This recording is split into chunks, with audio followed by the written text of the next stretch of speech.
All right, well, let's get started. Hi everyone, thanks for joining today. My name's Craig Bloodworth. I'm CTO of the Information Lab, and for a few years now, I've been a real kind of avid user of Alteryx to work with web APIs, and also geospatial data.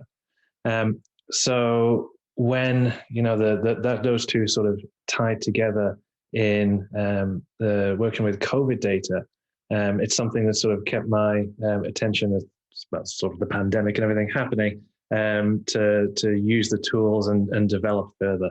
To give you sort of an idea of the content that we're going to go through today, we're going to have a look at how Alteryx can be an effective tool to work with a brand new data set, particularly an API, one delivered by an API, that maybe doesn't have extensive documentation. When you connect to a standard database table, imagine like there's no join diagram, there's no foreign keys, there's not even a list of tables available. And changing how we work with the API, changing the calls that we make to an API, can really change the data set structure and also how the coverage that the data has quite dramatically. So as you probably tell, the topic for this discussion is centered around COVID-19. And if we can sort of think all the way back to what feels like maybe 10 years ago, but it was just sort of 7 or 8 months ago, June 2020. So back then in the UK, we were coming out of lockdown, I suppose not too dissimilar to today. Except then it seemed it was quite rushed, sort of considering where infection levels were in the country. Offices were opening up and were actually really actively being encouraged to open up. We had this thing called Eat Out to Help Out, which was the government paying for people to go to restaurants and to eat out for something that they hadn't done for sort of 3 months previous. Now, all those coming together meant that a second spike in infection was really likely. And as a business back then, we kind of really wanted to get ahead of it. One of the key areas of the Information Lab and the data school is around training, in-person training that we give. And so, during lockdown, we're doing it all virtually. We wanted to know when the office could safely be opened. And then also, when was stuff likely to start shutting down again so we could plan ahead. What that kind of led to was a dashboard which I created, I refined, I did lots of different versions of. And then I ended up pushing to a public web app, a web page, which can be found at cv19.theinformationlab.io. And this became like my central hub to figuring out, what was happening, what was going on. The story was very different then. Cases were at the lowest they'd been, and they were starting to rise, and they were starting to find out where the rises were happening, were the things that we should be concerned about. The story today is a lot about cases falling. When's going to be sort of safe time for the country to open up, for those offices to open again, but also around vaccinations and how we're doing with the vaccination program. And while I was looking at this data back in June, it became clear that the analysis that I saw that was out there was around the country as a whole and how virus is spreading throughout the country. And then you could sort of drill down and see your local town or your local area. But that sort of didn't sit right with me because I wanted to know what was happening around my local area. Because, people travel between, 20, 30 minutes away quite often. And so if the town next door to me had an increase, a rise, then I thought, well, chances are that we will see that here too. And so I started to look to how we could pull together the data that was coming out of the undocumented COVID API at the time, and do some sort of geospatial analysis to sort of pull together local areas, and so I could sort of see what was happening broader than the data that I was being given. So in this webinar, we're going to go through sort of there's 4 stages that this web app and this analysis has kind of gone through. The first of all is looking at the source data set. So Public Health England produced this API. We're going to look at sort of the history of the availability of it. We're going to do sort of a demo of how you can use Alteryx to extract data from an API. And I'll take you through sort of basic working with Alteryx in this way. We're also going to have a quick look at a method I used to do this kind of local area analysis, where I was able to pull together different regional boundaries, different data sets that have regional boundaries in, and then also do some analysis to find out, right, which areas are closest to various ones. So in the case of where I live, a town called York, I can see not only how infection is affecting York, but then also how it's affecting the surrounding areas, and allow people sort of to, wherever they are in the country, to select the place that they're interested in, and also see that surrounding an area analysis. And finally, the 4th thing is how this sort of has been more productionized. So it did start off in Alteryx. It lived in Alteryx for quite a while, but then it got moved up into a Lambda script in AWS. And the data now resides in Snowflake, which is a cloud database that also resides in AWS. So it's very much gone from, what you could consider kind of in-house, quick and dirty development, and is now a cloud-based data pipeline. All right. So let's get started with the source data.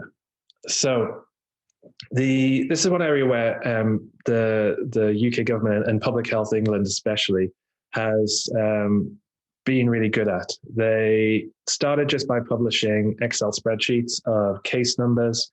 That was sort of back in March, April time. And then by June, they had this website that published numbers on where the case rates as they were going through time, and what was happening in different areas, and how people were being admitted to hospital, and deaths that are occurring eventually because of coronavirus. But when they launched this, although they built it on the back of a whole bunch of APIs, they didn't document any of it. And so I kind of had to find a way to extract out this data. I wanted to make use of this data in my own way, but without actually having sort of hand-holding to show me how to do it. And so the way this starts off, and this can kind of apply to any website that you see that you wonder, can you get a hold of the underlying data that powers it, was just simply by using the Chrome inspection tool. So you can right-click on any web page that you want to, and you can say inspect. And then in these sort of tabs that you get up in the side here, we have this one that says network. And if I do a refresh on this page just now, what we'll see is, all of the images, all of the stuff that the web page is downloading. But what we should also see is, if I go to specifically one that I haven't been on, so it's not cached. There we go. We'll see the data that's coming out to power, the charts that then are visualized here. So we can click on any of these calls that the website is making, and I can look and I can see there's a request that's gone into a URL at the top here. Now, it takes a bit of messing around. It takes a bit of trying to figure out, what's going on, how's this working. But what I found is I could extract out the data I needed from the calls that these charts are making. even at a basic level is you can just sort of go and load up the page or load up that request in another tab, and you can see the raw data that comes out of this API. All right. So let's take that into Alteryx and see how we can make use of that kind of a call. That basic URL that we just looked at there looks a little bit like this, and we can break it down into a few different areas. So we have the base URL. So this is usually like the domain name, and then there's a slash and a few other things that kind of go after that, until you get to the question mark. And then that tends to signify in a URL, right, here are the searches that are going on. In this case, there are two parameters. There's a filters parameter and a structure parameter. The filters show that we're looking at the area type, as they've named it, called nation, and the area name is called England. And then in the case example I have up here, we have like these, %7b, %22, name, %22, and so on. Effectively, these are what's called URL encoding. So %7b stands for an open curly braces. %22 stands for a quotation mark, and so on, and then %7d at the end is closing curly braces. And then actually, if you type it out, this is how it looks here. Now, with that kind of information, we can tell Alteryx to go off and get the data that comes out of this API. So we'll start off, and I usually tend to start off with this by working with the text input. I just quickly want to put something in there myself. Okay, and so save me typing this out. I'm just going to go and grab this here, and I will call that base URL, and I'm going to put in that initial URL in there. Now, when you do that in Alteryx with a text field, a text input, it automatically sizes the field for you. In this case, it's got 43 characters in. Now I'm going to add stuff onto the end of that, so I need to make this size much bigger. So I'm going to go, say, 300. Okay. Now I want to put in the filters and the structure that I want. I tend to do that with a formula tool just because I get a nicer kind of text box to work with to modify the URL. So I'll take the base URL and I'm going to add it to the start.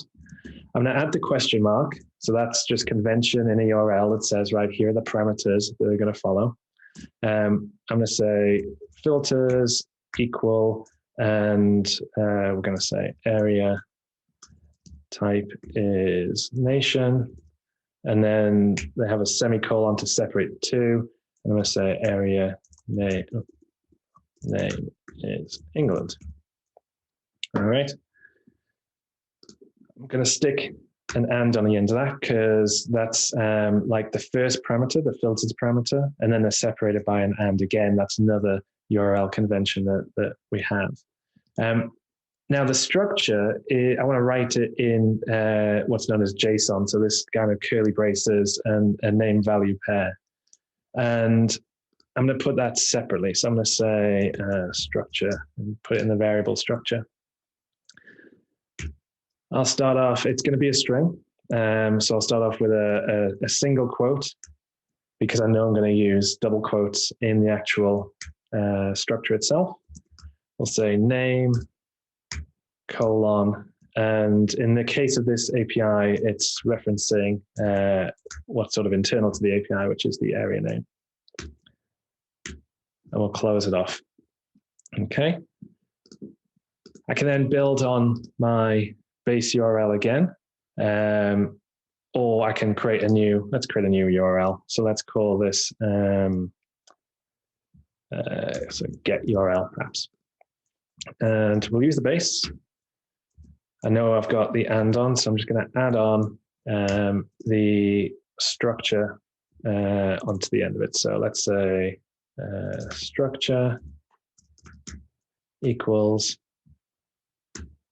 and then I'm going to add on that structure variable that I just created up above. So this allows me to kind of nicely modify this as and when I want to. And then I just know it's going to be appended onto this URL at the bottom. All right, so we can then just quickly run that just so that we get an idea of what the output looks like. And hopefully we just sort of recreated that URL that we started up with here. All right. Now, the next tool that I'm going to make use of is in the developer category. Now, the developer category might be hidden to you by default. So you're going to want to hit the add remove at the end and choose the developer category from the list. All right, so I believe it's not there by default. In the developer category is the download tool. So the download tool allows us to connect Alteryx to any web URL that we want to make use of. So I'm going to say get URL. Oh, there's one thing that I forgot to do, which I'm just going to add into here. And that is to encode the URL. So while we had coming out of here, we had these curly braces right at the bottom there. It might be a little bit small, but it's got a curly braces name and area name. We wanted to have this %7b, %22. Now, I don't have to modify that myself.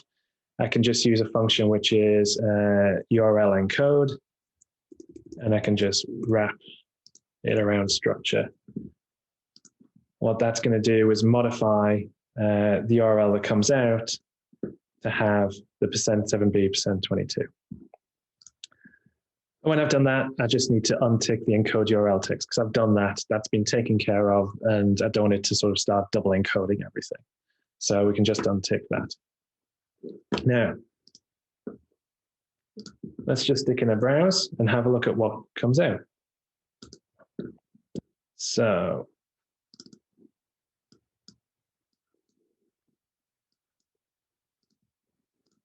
there's our download data field.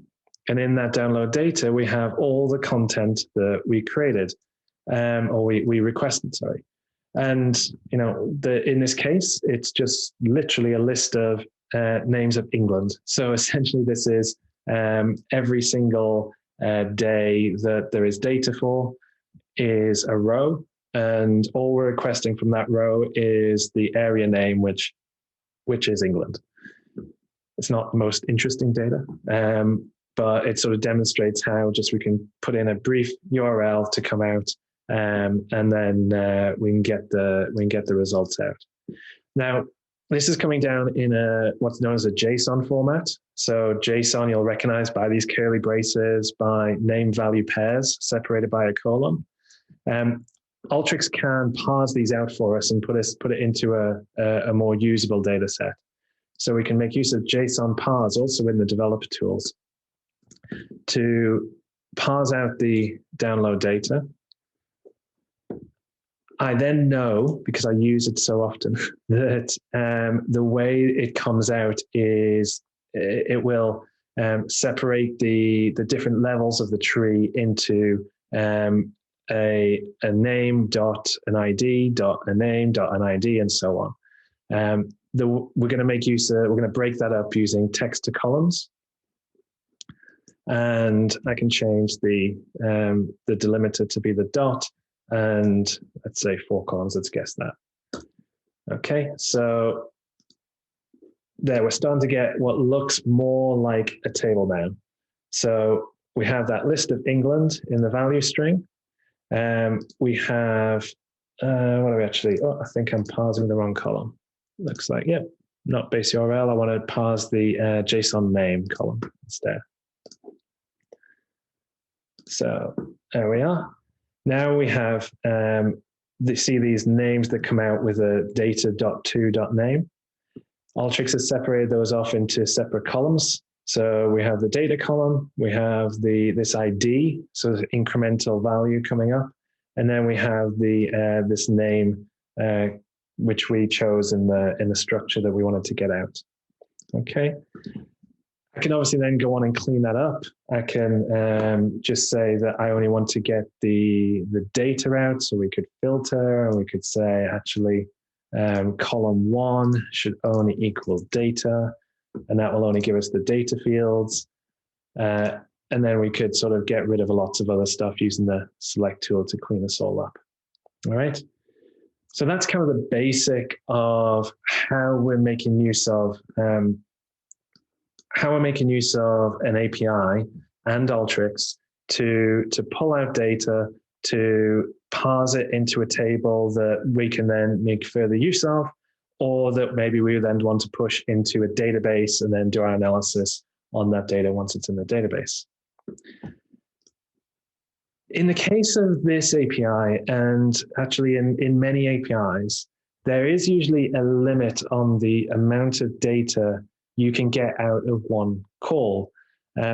There's a good reason for that, and that is that, you know, data transfer across the web, it tends to be restricted just because of data volume size. You don't have a sort of a direct connection on a local network to your data source like you might have a database, but you're communicating across the web. Usually the server that you're communicating with is also communicating with potentially thousands or maybe even millions more people, and they don't want your one request to be pulling out millions of records and, you know, using up all the resources of that server for, say, you know, 2-3 minutes and it not being able to serve anyone else.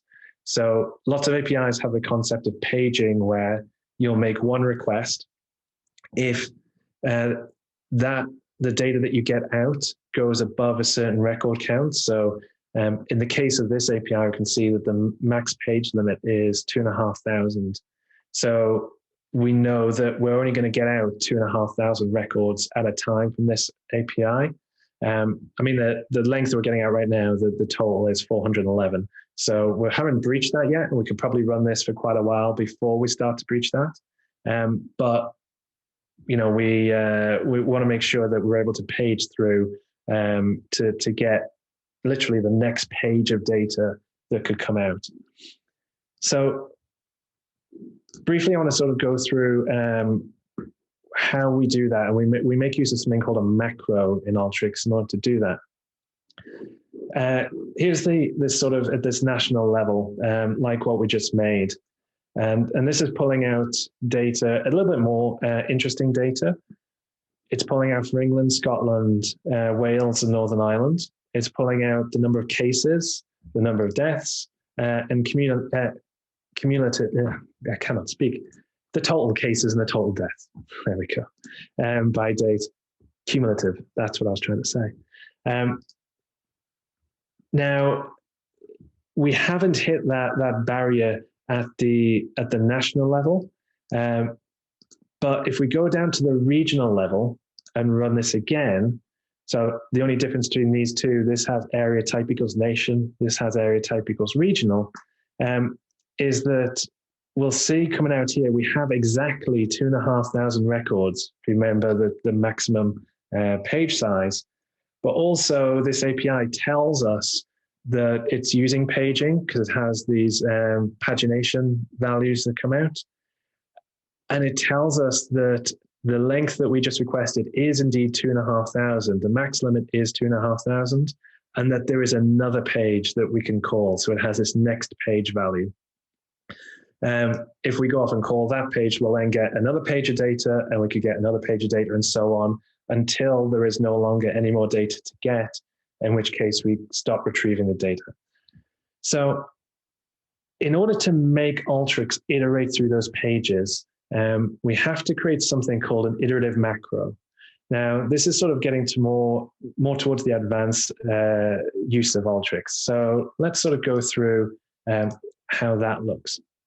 So I'm going to just copy this container. I'm going to start a new workflow, and let's paste it in. And we could just clean up by deleting on the container. All right. So I have my data that comes out here. Let's run it so we can see something. I want to keep that, and I want to union it with the next page of data that I'm going to get out. All right. So in order to create an iterative macro in Alteryx, we have to first go to the workflow tab and choose the type macro and set it to be iterative. What this essentially means is Alteryx will keep running the macro over and over and over again with new inputs each time until the point at which we tell it, hey, don't run this anymore. There's no need to run it. We want to make use of this next page that comes out the bottom here. So I'm going to filter and say, right, which column was it? Number 2. I'm going to say, does column 2 equal next? And I could also say, does the value of that, does it have a URL in there? Okay, because if it's null, I know there's no more pages to go to. If it's got a value in there, I know there's another page to go to. All right, so we could do it with 2 different ones. I'm just going to come back here and say, and JSON value string, not is null. All right, so I know there's another page to go get. Again, let's just run that so we can see the result and check we do have something coming out of here. Let's take, we'll take a select tool and I'm going to just choose that value string. And let's call this like the end of the URL. I do want to pull through the base, that base URL, because I want to put it back onto here. Or I could just change it sort of and just append it at the start. So actually, tell you what, let's just go do that. So I'll take this and I'm going to say,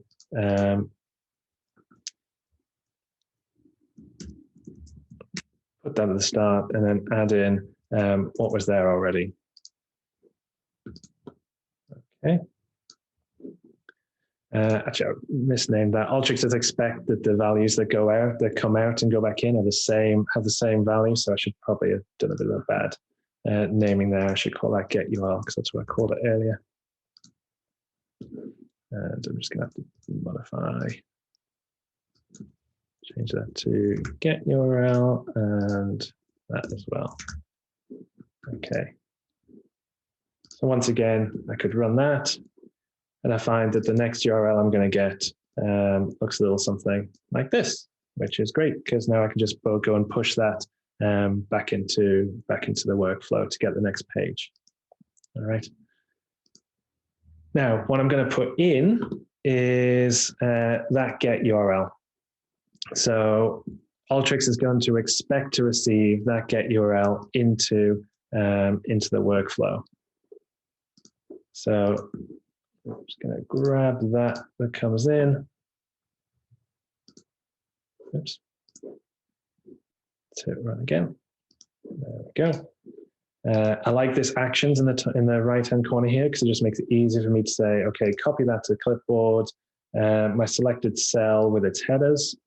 All right. And then again, this one might be, I don't think it is. I think it's shown by default, the interface tools. These have 2 important tools we're going to make use of, the macro input and the macro output. So the macro input, no price for guessing, is what we're going to use at the start. It wants to be configured with like what's expected to come through. So let's just paste in here that get URL as an example. All right. And now I've got that, I can delete these 2 and put that there. All right. So I'd just like to rename that input and give it an I. Okay, now I just need to deal with these coming out. There's a nice little trick in Alteryx if you just want to convert what you already have as a browse tool into a macro output. You can just right click and say convert to macro output. Macro output pretty does nothing really, or nothing much to configure except its name. This one's going to be what's called my iterate output. So this is what goes back through and back around to the start. This up here is going to be my data output. So this is what I'm going to make use of in my eventual workflow. So let's call that data and give it a D. All right, and then I'll just quickly run that, check that everything looks good. So get URL comes back through. Actually, was that capitalized? It was capitalized, wasn't it? Who knows if that's going to trip me up later, but let's just make sure that it doesn't. Get URL. Change that. Okay. So I'm going to save this as demo macro. And now I can go back to my general workflow. I can grab these inputs that I created that's going to start it off. Let's just kill those. And now I can insert, and you can either browse for a macro that you created, or if you have it open already, it's nicely available there to just add. It's expecting that get URL, which it's currently getting. We have two outputs. We can ignore the iterate one. All right, that's not actually going to output anything at all. All we care about is the data one. And again, if we run that, and iterate, oh, I didn't configure the iteration. My bad. So one final step in the macro is that we need to go to the interface designer. Now, the reason for that is in the interface designer, there is the ability to choose which input is the iteration input and which input is the iteration output. Sorry, which output is the iteration output. You might have multiple inputs, you might have multiple outputs, but Alteryx wants to know which one expects to receive the iteration data and which one expects to output it. So input and iterate is how I named them. That's these two here. All right, so let's just go and hide that again. Quick save. Alteryx should refresh it. Okay, and now if I hit run, hopefully, oh, I got an error. No fields were selected. Yeah. There's some debugging that I'll need to do. So tool 11, you can go in. We can find tool 11. So no data has come through. It's not happy about that. That happens. It tends to require that you go and grab the next page, put it through, debug it, find out what happened, and so on. It might just be, yes, this is still ticked. That'll be why. So let's try that one more time. No, still not getting it. Oh well. Thankfully, as every good demo has, I have a backup. So we can just browse to the paging macro, which I created earlier, and we'll have the, oh, why is it?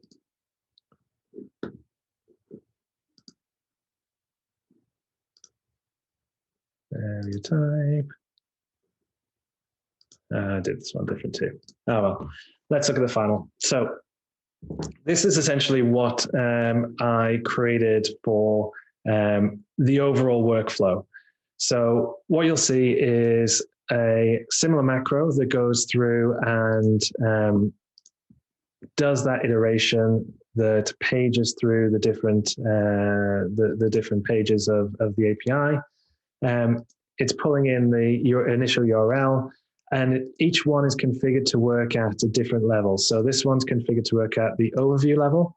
This one's configured to work at the nation level, the regional level, something called the upper tier local authority, and then local tier local authority. And this in turn keeps producing loads and loads of data, and they all try and run simultaneously and output to a database. So at this point, I had a working data set that I could make use of. It was pushing to a database. I could play around with that data and make use of it, but there wasn't a lot of data that was having to be worked on at the time. Okay, the data set was quite small. It was quite early in the pandemic.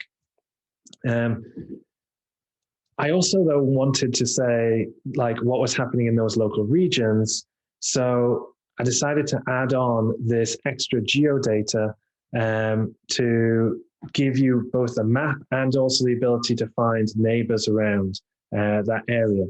Now, I'm not really going to go through in a lot of detail. This is pretty unique to the geo boundaries of the UK, but essentially it required pulling through multiple shape files, joining them back with the case data that came through, tagging it at the different levels that it comes through, and then uniting it up and putting it into one single shapefile, which will then be pulled into Tableau and joined together at those different levels. All right. The interesting thing I think about this workflow is that it actually doesn't use any geo tools at all. All right. So you can be adding on geospatial data into your data set without actually needing to do any geospatial tools or need to use any of them. You just, you have some data, you want to put it together with other data. In Alteryx, it all just works the same. It's all just standard data sets, even though it has this interesting geospatial quality to it. Where I did use the geospatial tools was in finding neighbours around the different areas. So I separated out into the two different levels that I was making use of, these two levels of local authorities. I then used the buffer tool to increase the area by a certain amount. I played around with it and found that 7 miles was about the right amount where I managed to grab all the other local authorities that went around where I was interested in. Then used the geo matching tool the spatial match tool to say, right, well, that boundary that I've just increased in size by 7 miles, which other boundaries is it touching? Because those are the ones that I want to join in. Okay, and it pulls through and gives me a list of neighbors, which say that, like, for this this code, this local authority code, it is closest to these other 6 local authorities. All right, and then if you think when you go and join that into your data set, it's going to, and you select one authority, it's going to then join that one-to-many relationship and pull through all the other local authorities too. So you can get that sort of overall look at the COVID cases in the area. Okay. So this is all the workflows and everything that went into Alteryx. In the end, as that data set grew, it became fairly inefficient to run. I was running it every hour in Alteryx Gallery. The reason for that was because sometimes it would run, and because lots of other people were querying the API, it would fail. So I wanted to run it again and again to make sure I had a good data set. That just didn't sit well with me. It didn't sort of fit in terms of a good use of resources, and I just wanted something that felt a bit more robust. I didn't need to use the Alteryx interface anymore because I'd got the workflows how I wanted them. I got the data sets how I wanted them. I wasn't going to be changing things very frequently. So now it was time to code. And how this sort of all came together is that, and how it operates now, is each day, usually about 4 o'clock, the data is released. I found myself checking that. So I was going to be the trigger. Every day I check the numbers. And so I thought, well, I could just hit an API myself and tell it to go and get the latest data. So using AWS, I used the API gateway to trigger what's called a Lambda script. Now my Lambda script is written in Node.js, which is JavaScript. You might recognize, though, that some of it is, and most of the learning came from the Alteryx workflows. So this is the same JSON structure that we were looking at in the Alteryx workflows to pull out the data I wanted. I was able to expand on it. I also added a vaccine structure too, so we get vaccine data out now as well. The script runs through, it goes off and gets all of the data from all of the pages of the API, puts them into files that are then loaded into Amazon S3. Amazon S3, the bucket is configured to use what's called Amazon SQS, essentially a messaging service, which when a new file is received, will send a message to the Snowflake instance that I have, the Snowflake cluster. That's done through something called a Snowpipe. So Snowflake have their compute instance, and then they also have these Snowpipe instances that allow you to very quickly ingest data from an Amazon S3 bucket or another web storage into a Snowflake data table. This whole part, so once the data has been downloaded by Lambda and uploaded to Amazon S3, this whole part takes about 10 seconds. It's a really quick process, and Snowflake is designed to very quickly ingest this data from Amazon S3, which means that my Lambda script only has to wait 60 seconds just on a timer to then tell my Tableau server to extract the data from Snowflake. Reason for that is simply save money. Snowflake bill on a compute time. So every time you query the database, you use up credits within Snowflake. My data was only changing once a day. I didn't need people to be able to need to log in and refresh after an hour and see how the data's changed, because the source data just wouldn't. So using an extract is a really great way to just efficiently use Snowflake credits. So Tableau goes in after all this has happened, extracts the data, and then makes it available to my web app that we started with at the beginning. I can quickly show, if you want, right at the end, just to see how that process works. So essentially, I hit this API, refresh COVID. It doesn't give me any response. All it does is just do the trigger. Hitting that API makes the refresh happen. I can then go into, if I want to my Amazon Web Service, to something called CloudWatch to check what's going on. And let's see if I do a login, should be good.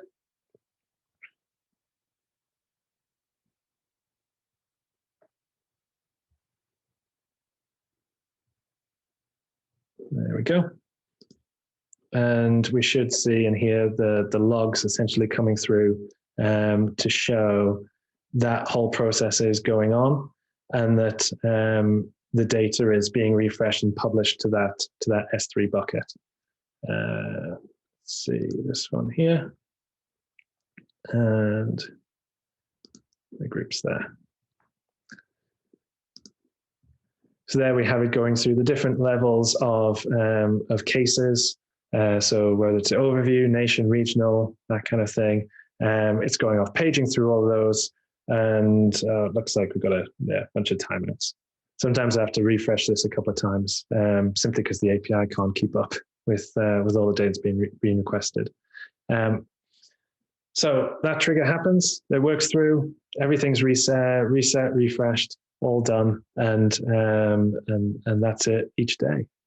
So in summary, like I say, Alteryx is very much the enablement tool for the whole workflow to just get off the ground. If you imagine trying to code up against an API, not knowing what the API is going to give you, and having the cost of coding to just experiment, you're not going to get started with that. It's going to be very difficult to do. If you're coming out with errors in your code, and you don't trust the source API because it's so new, how do you know where the issues are? Are they in your code or are they in the API? By doing it in Alteryx, it allows you to sort of follow along each stage of development. You can test the data as it comes out. You can see and do some analysis of what you're getting. And ultimately, it allows you to use the data analysis sort of more quickly than if you just start coding straight from scratch. But you always have the option to use all the learning, use everything that you get out of working in Alteryx to then go and write the code once, push it into the cloud, use a more production data server like Snowflake to host the data for you, not incur costs on that side, because you've done it all locally first in Alteryx, and then you're making it into this production pipeline. Ultimately, for me, it's just the nothing. It's not a question of do I do one or the other. I would never sort of just go straight into code. I'd always want to play around and use those tools to debug and to figure out what's going on. So that really was a few weeks of work to go sort of iterate through, get the app up, get all the dashboards up, and now get it into this cloud data pipeline.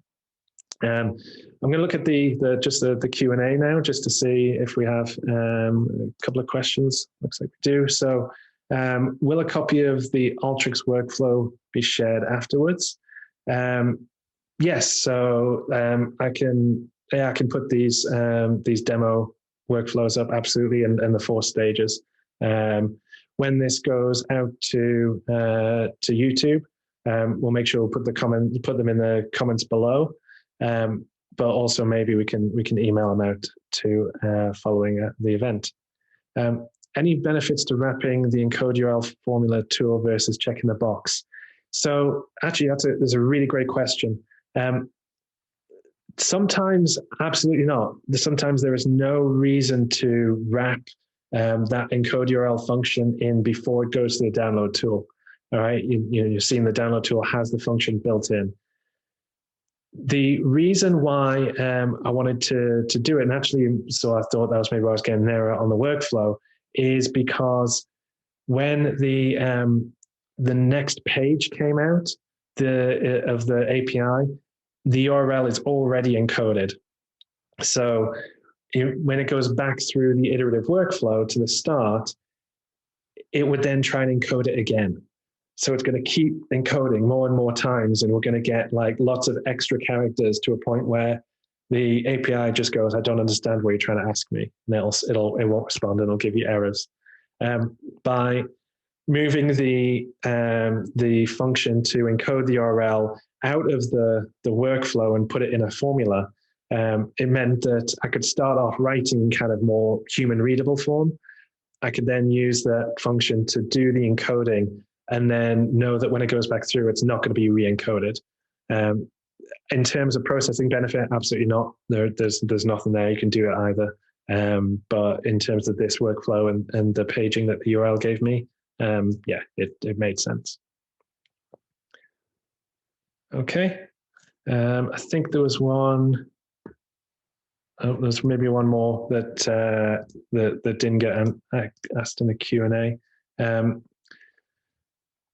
So with that, thank you for tuning in, and hopefully you can get some ideas how to use Alteryx with APIs, and maybe a little bit of a nugget of why you might want to make use of an iterative macro.